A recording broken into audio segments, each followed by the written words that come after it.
Welcome to 1993. This is Regeneration X. My name is Daniel, and I am your host as we take a trip through February, a month where romance is in the air with Valentine's Day upon us, and a man where romance is always paramount. Wesley, how is it going? No doubt. I legit didn't know which one of us you were throwing it to. That's awesome. That's awesome. And Casanova over here. How can I compete with that? How did I miss that softball? Oh, I missed out. No doubt. It's all good. All good. I appreciate it. I'm chilling, man. Life is good. I'm sitting here being pretentious as all get out.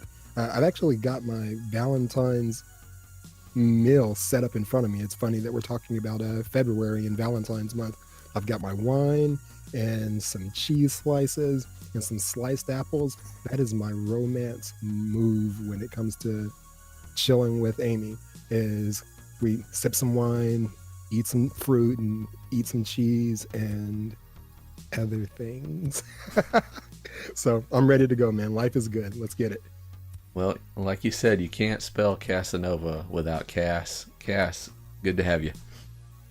Hey, thanks for having me. And just for everybody who doesn't know, this is our first show of the new year. So Happy New Year, everyone. And let's go back in time. Indeed. All right. Well, we're kicking things off as we always do, looking at the events that made the month of February 1993. And we're not done with Rodney King. The federal hearings have begun.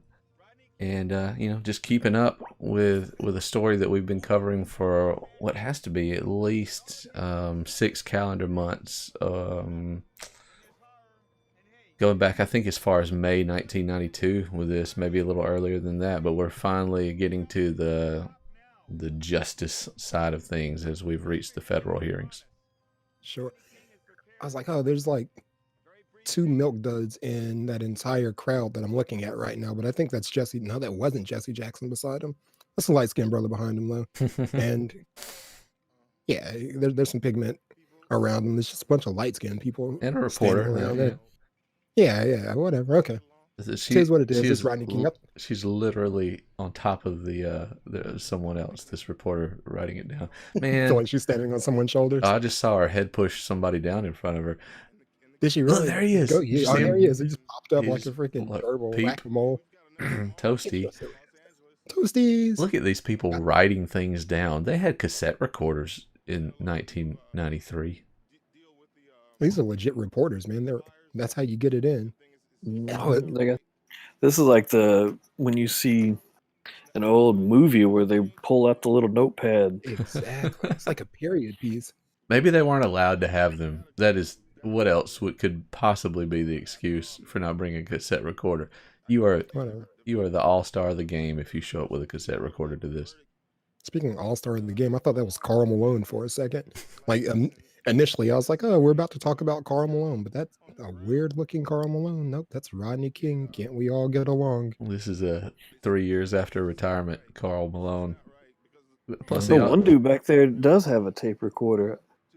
Yeah, I was noticing it in the guy's hand, so I don't know. Is the quality just... Are they worried that they're just going to miss something with poor, especially standing behind him, if the quality is too poor? Probably so much crowd noise that maybe the recorders of the time were just going to be an absolute disaster to deal with. All right. I'm going to go ahead and admit I can't write fast enough to do what these people are doing. It would be the worst note taker ever. Illegible. I can't read my own writing now. It's computers and typing is just... He continued to rise. He got up to his knees.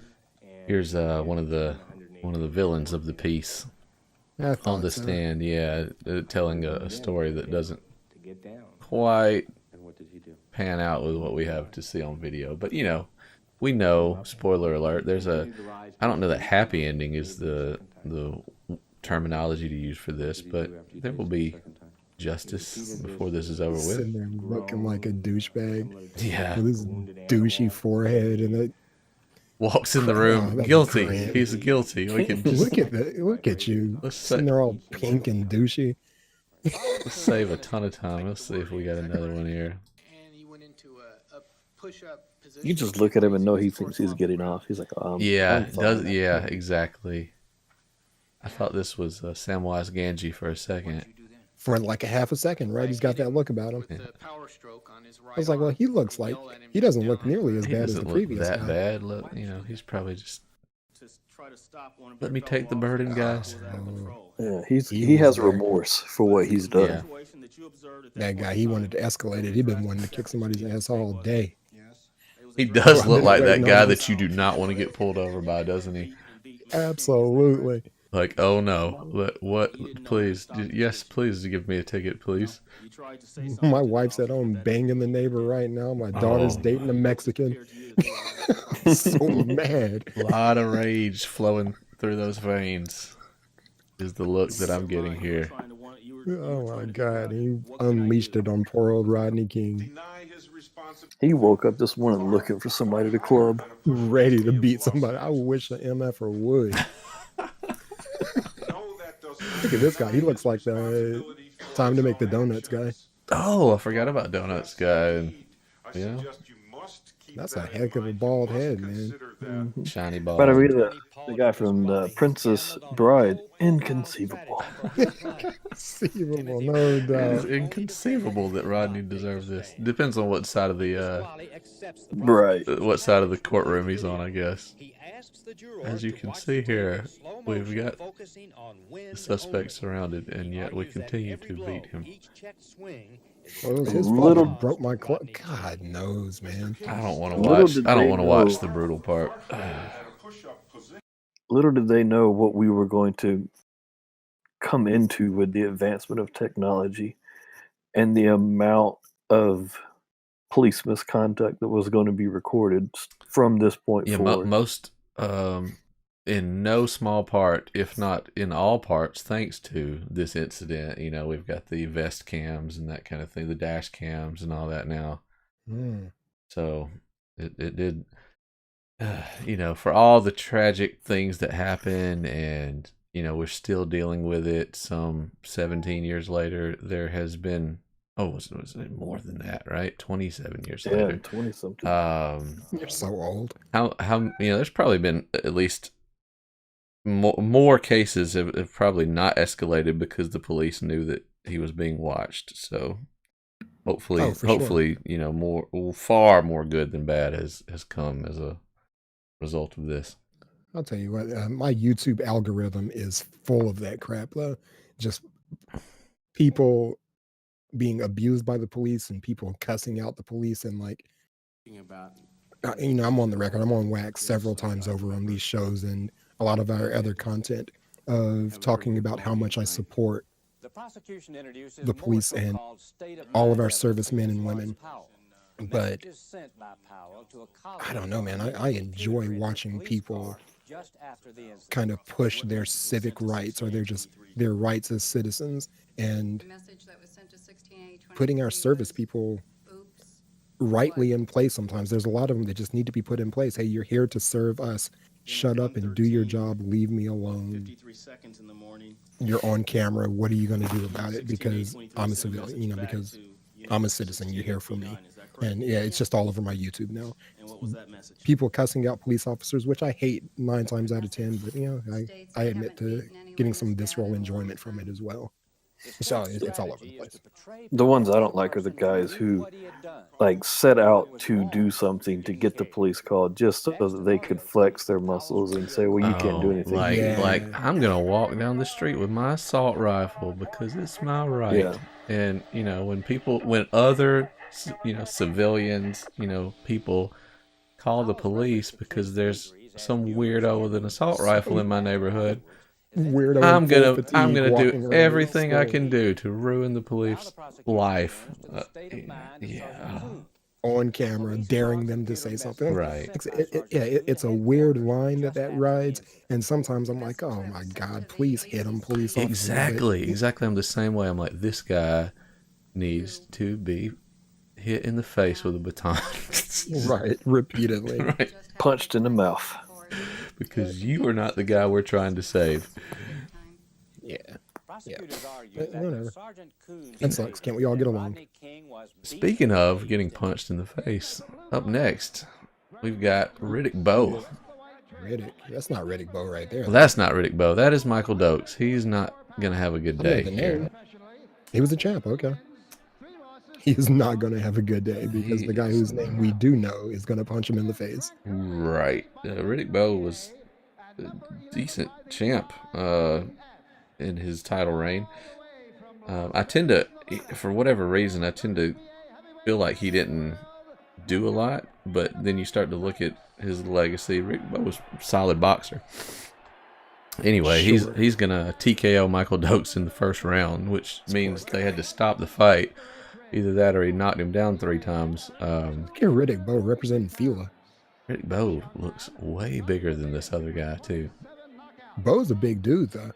32-0 with 27 KOs. Yeah, so let me start acknowledging Riddick Bowe is serious business.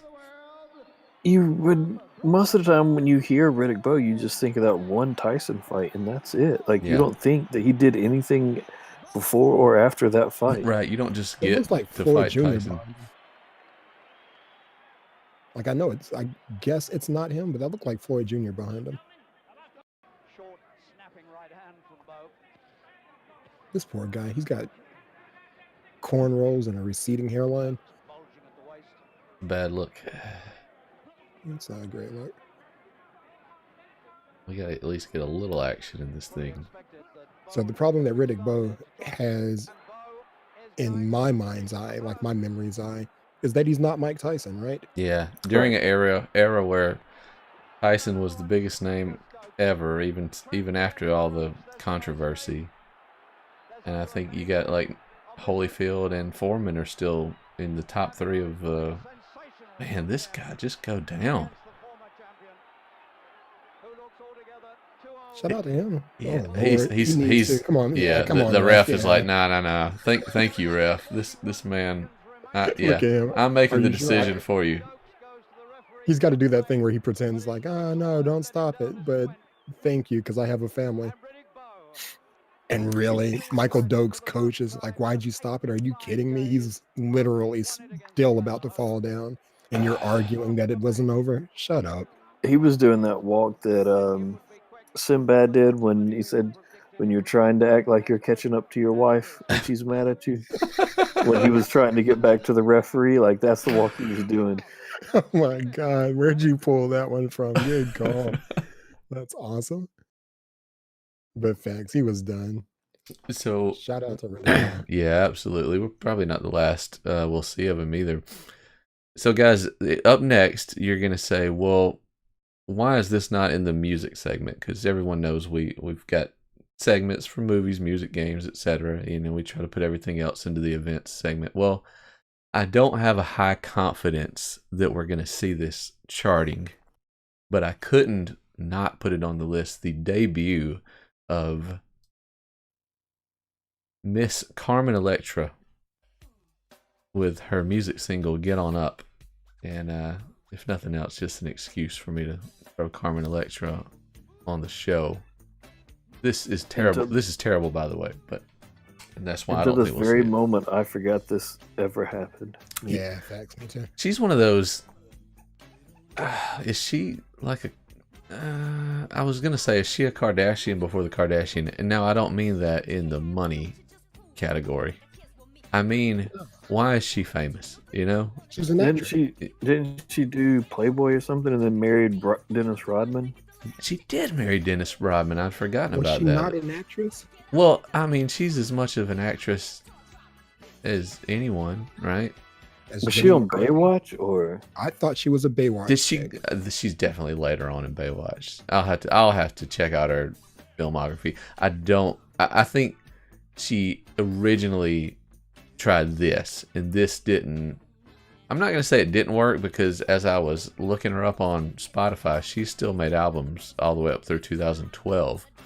You're lying. I'm not. It was. I mean, I didn't know either. Albums too, though. Yeah, I'm not. I didn't check them out or anything. Spotify actually didn't go back to this album. It wasn't in the database, but there's probably 7 albums between 2097 or something like that, and 2012. Yeah. So help me appreciate what we're saying here. Are you saying that Carmen Electra's introduction to the world Was this? was potentially as a music artist? And you know who helped her out with that? Prince. Prince is like, check out my girl Carmen Electra, part of the what is it called? Not the Revolution, the New Power Generation. Is that what it was for a while? Was Carmen Electra part of the New Power Generation? Yeah. Was she really? Yep. AKA Prince was knocking that down. Was it? I don't have any commentary on that. What I will say is that I do think Carmen Electra is absolutely gorgeous. Yeah, she's a little smokestack. Yep. So I just looked at her IMDb. Mm-hmm. I'm guessing that she was a video the Beavis and Butthead review. Probably this, right? Everybody Get On Up. Is that the song? Yep, that's what we're looking at. It was in the episode No Laughing. She was on the Beavis and Butthead episode, or her video was on Beavis and Butthead. Yeah. Prince don't mess around with ugly girls. Carmen Electra. Yes, she was on Baywatch. Does it say what year she started Baywatch? 1996 is Candy. Yeah, so three years after this video comes out, she's, I feel like she transitioned from whatever this is into an acting career. So good for her. I'm gonna look up some Carmen Electra songs and see what she sounds like. Because Prince is also like a musical genius. You know what? I clicked on 20 seconds of something newer than this, and I thought it was not bad. This particular song, which was her introduction, was objectively bad, but she's not that bad. Okay.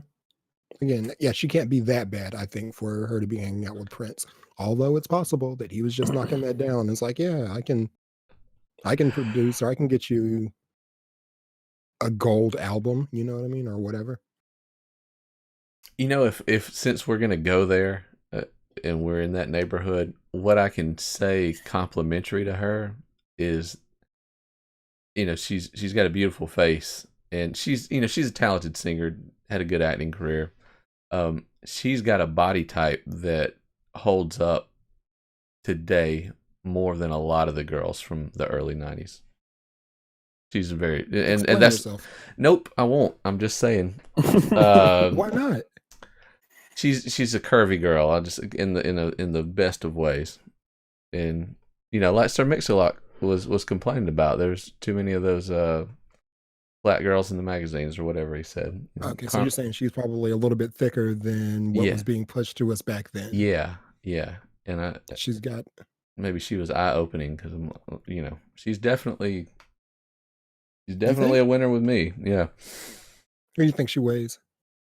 In that video, I don't know how. And height. I mean, I'm going to be a little nerd. Well, I don't know how tall she is. I she's hanging out with Prince, so it's possible that she's like 5 foot tall. I'm going to give her 5'4". 130. I'm just saying that because I don't really consider her like. I'll never be able to find out the weight for sure. I can. I'm not saying thick, like 5'2.5". Okay. But her weight is not listed. Yeah, of course. So I'm gonna bump it down to 120, maybe even 115. I don't know. I'm terrible at gauging female weight. Yeah, that's a solid body at 5'2". Yeah, okay. I'm with it. Not calling her thick per se, although I mean she falls in the category, but she's definitely thicker. Put her up, man. Okay. I'm whatever. I'll just be that guy. Put her up against a like a Paula Abdul or something of the time. If you look at her trademark here on IMDb, she has 3 trademarks: curvaceous, buxom figure, sparkling blue eyes, and a lisp, breathless voice. Okay. Those are her 3 trademarks according to IMDb. Well, I can check the first 2. I don't know how I feel about the third. I just don't know. TBD. TBD. And what was also TBD in 1993 was who was going to be the new Attorney General, well, I'll tell you who it was going to be, and that's going to be Bill Clinton appointing Janet Reno. Mm-hmm. And here's her inauguration. But why does she get famous, you may say? Let's see if you guys remember. Saturday Night Live. There you go, Cass. Well done. Now we've got a glance at her there. Now let's look at one Will Ferrell.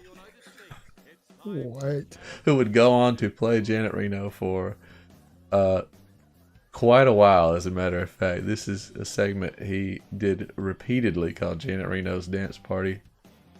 Is that right? Indeed. And he would always, not always, but he would often have real political figures. I think Rudy Giuliani is going to be on this episode with him. And yeah, this is the real Rudy, not an actor. So that's Rudy getting interviewed by Will dressed as Janet Reno. Just Saturday Night Live has always had fun with politics, if nothing else. Can you name the other people in this scene or in this shot right now? It looks like Anna Gasteyer.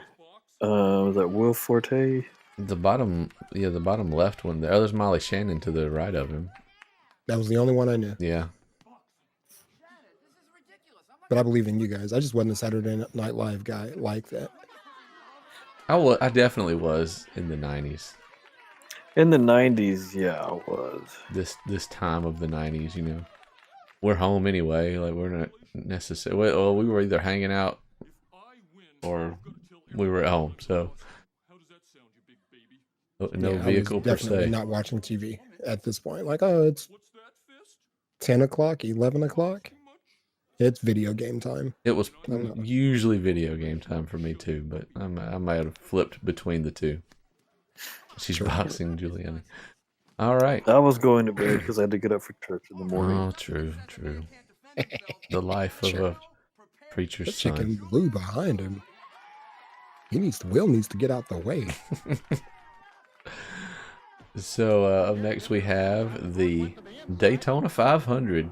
Something I knew you guys would be particularly excited about. I'm stoked. I love it. Wesley, you remember the winner of the 93 Daytona 500? Dale Earnhardt. Solid guess. Bill Elliott. Who would your second guess be, Wesley? That's number 3 right there. That's Elliott, right? Look at you guys. Oh, no. That is right. No. What's his name? The guy that would be at Winn-Dixie, who used to do the Winn-Dixie thing. Oh, yeah. What is his name? What was that guy's name? But who is that? Who's number 3? Number 3 was Earnhardt. That is Earnhardt. Okay, never mind. I'll tell you the winner. Because he didn't win until late. Jeff Gordon, maybe? I don't know. Another good guess. So the winner is going to be Dale Jarrett. I would have got to that name eventually. Okay. And here's where I'll tie this. This will come around to something. Dale Jarrett wins driving for Joe Gibbs Racing. Joe Gibbs, who might be notable as being your NFL Washington Redskins head coach, 1 year removed at this point, but would be back later on in 2004 through 2007 to be their coach. 3-time Super Bowl coach Joe Gibbs. And that is where I tie that into something relevant in February, which is football. So Okay. Washington Redskins maybe not as much to us as others, but nod to Joe Gibbs. So not only retired with a winning record, like a 500 obviously is even. I think he was a 650. So solid record. Again, multiple Super Bowl appearances, and then went into the NASCAR world and winning championships there too. So the man knows how to win. I'm so stuck on who was that guy who used to do the things for Winn-Dixie. Was it Mark Martin? Mark Martin is another name. I don't think he did Winn-Dixie, but I will take a moment. I feel like it was. Like I've got him. Whoever it is, he'd say, "Hi, I want to say it's Mark. Hi, I'm Mark Martin." Blah blah blah blah blah. He had that. It was almost like a It Ross was Mark Perot-like Martin. voice. It was Mark Martin. Good job. Love him. I just love that voice.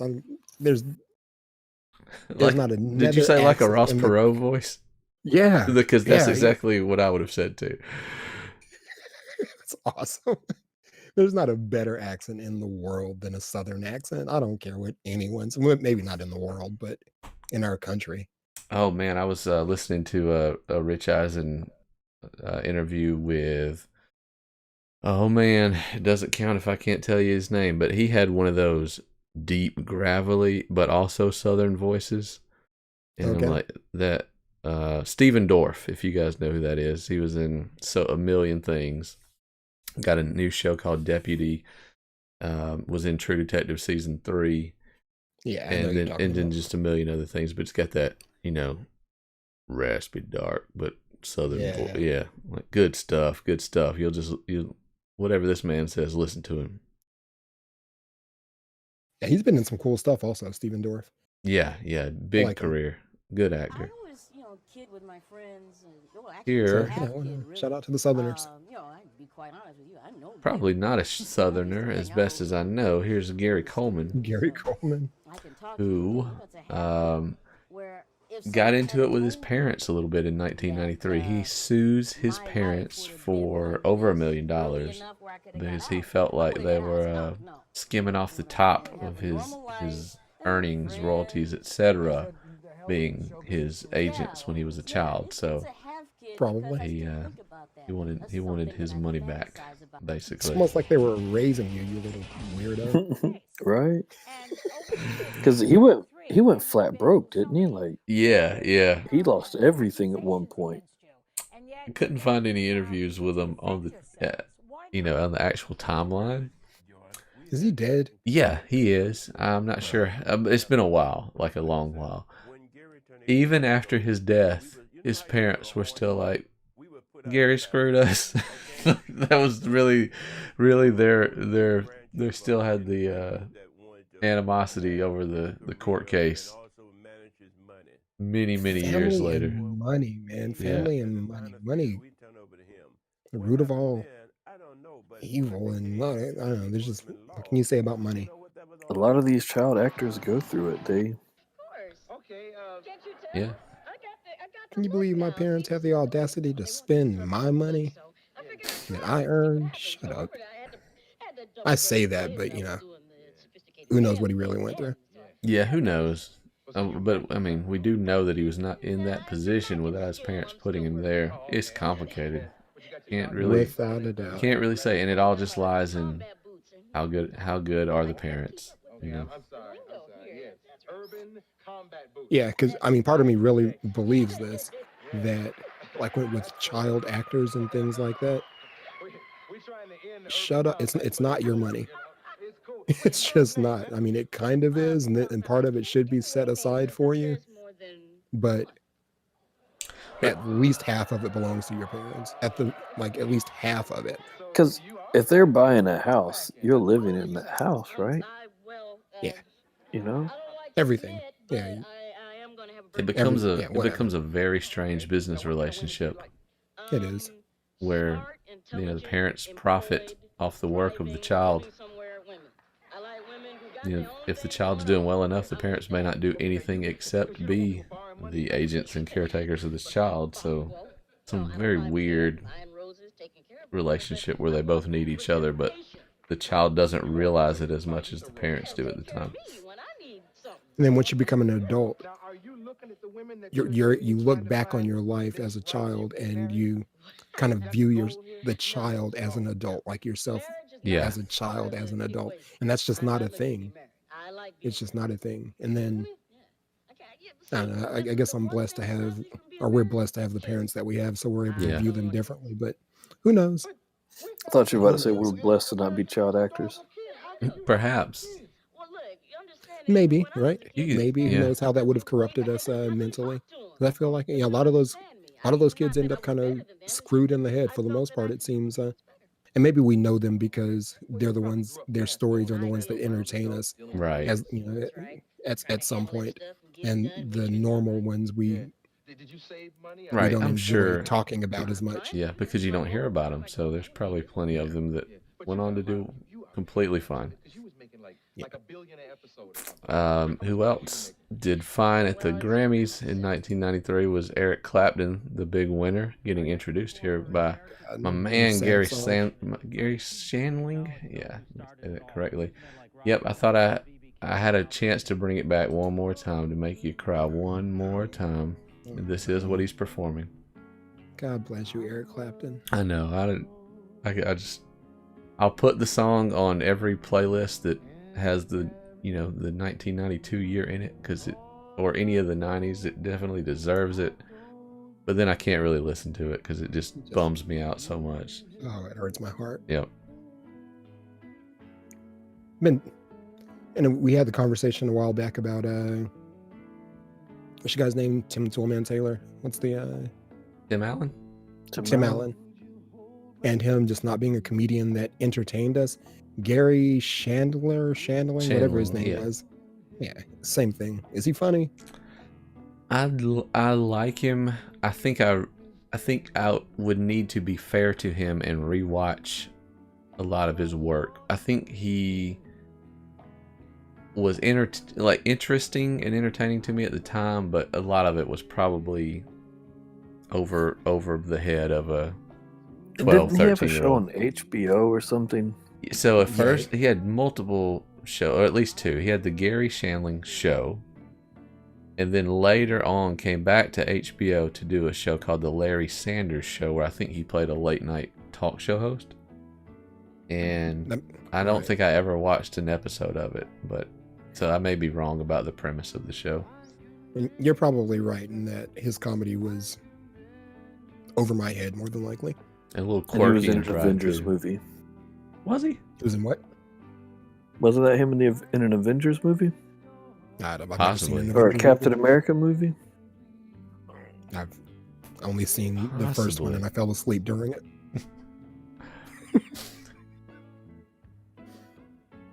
I'm gonna have to go back and check that now. And now I feel like I need to. I remember the Gary Shandling show existing and me thinking it was a fun show at the time, but couldn't tell you a thing about it. I'll keep talking about Gary Shandling There's all night long this- if you're going to have Eric Clapton in front of me singing that damn song. just to avoid that. Okay, that's fine because we're actually going to come back to comedians here in just a moment, but we'll move on to if I couldn't bum you out with Eric Clapton. Let's talk about the World Trade Center bombing that happened on February 26, 1993. Nobody dies though, right? I think only, and I say this, and I don't mean that in any kind of disrespectful way, but when you say bombing in a giant building, when I say I think only a very small number of people, and then somewhere in a larger number where they always say, and I may have read this about something else today as I was researching some of these events. It was like 6 or maybe less than that killed and 1,000 injured.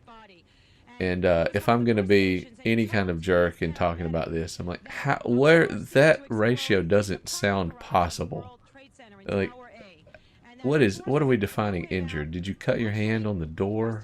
Like how can the disparity be that big between deaths and injury? Not that I want death or anything. It's just an interesting ratio. Okay. Yeah, I guess we're probably looking at, I just kind of did a quick search. 6 people died, over 1,000 injured. Yeah, okay, so there you go. Yeah, that was the numbers I was looking at. So tragic for the 6 deaths. Could have been way worse, obviously. Could have been way worse, yeah, okay. But I was just like, what a huge disparity. Good, I would rather be injured than dead, for sure. But I just thought that was a curious number. If you're looking at the injured list, like, if you're the guy that got your leg blown off, and you're like, this guy is listed as injured, but he, like, rolled his ankle sprinting away from the building. Like, how are we even in the same category here? I need to be in another category, right? Right. What would you say? You wouldn't say fatally injured because that would be dead, right? So, severely. Severely, yeah. There you go. Like the lady who breathed some smoke there. She probably filed the injury. I could just look at her and see that she was going to file it. Oh, I don't want to keep reading this. Yeah, first, like when I said like don't laugh, I was like, okay, we're talking just the person who did the bombing died, but no, people actually died. So I didn't mean to Oh, I see what you're saying there. Yeah, yeah, like belittle if their it loss at if all. it backfired on the bomber, there would have been a little dark humor to that. Yeah, okay. Yeah, that sucks. And then like I'm reading this and like a pregnant woman. That's sad. Fucking stop bombing. Stop killing fellow citizens. At the very least, let's not do that. Can we not do that? I mean, can't we all just get along? Can't Jeez, we all get along? have you learned anything? They apparently weren't watching the Rodney King interview some months back. What was this about? Does anyone know? Were these like the same people that were with McVeigh and just a bunch of domestic terrorists? I think that's what it was, right? Were they domestic Yeah, I terrorists? believe it was domestic. Yeah, I believe they were domestic terrorists. Pricks. Right, right. Not that there's any good reason, but it's just another level of terrible if you would do that to your own innocent fellow citizens. Moving on to something. Show the world. So here we'll circle back around to something a little lighter. Jerry Seinfeld wins the 7th American Comedy Award as Best Comedian, and I'm not sure if we've had a chance to hit this yet. You guys' thoughts on Seinfeld? So we'll bring it up again if we haven't. Not a fan for real. Okay. But a lot of respect. But I'm a big Larry David fan. I think Larry David is hilarious. And Jerry Seinfeld's just they're kind of connected. funny. Yeah. His show it didn't really do anything for me. Is that Kurt? No, It's just Seinfeld. Seinfeld. Yeah. No, some of his stand-up comedy, like his observations and his spin on it, I really enjoy. He's got a show. I think it's on Netflix now. Yeah. It was on another show on another streaming service, but comedians in cars getting coffee, and now I love that because then he's just having conversations with other comedians, and their insight on things is just absolutely fascinating to me. I'll say this: there's something. I have a lot of respect for what he was able to do and the way that he did it, because you know what, there's something to be said for a clean comedian that can achieve the level of success that he had. A lot like a clean rapper, you know. That's not Eminem easy. famously had that line. Will Smith don't have to cuss in his raps to sell records. Well, I do. So F him and F you too, right? Yeah. So I think that's like a credit to Will that he didn't have to do that. Whatever he did every now and then, he'd say damn and things like that. But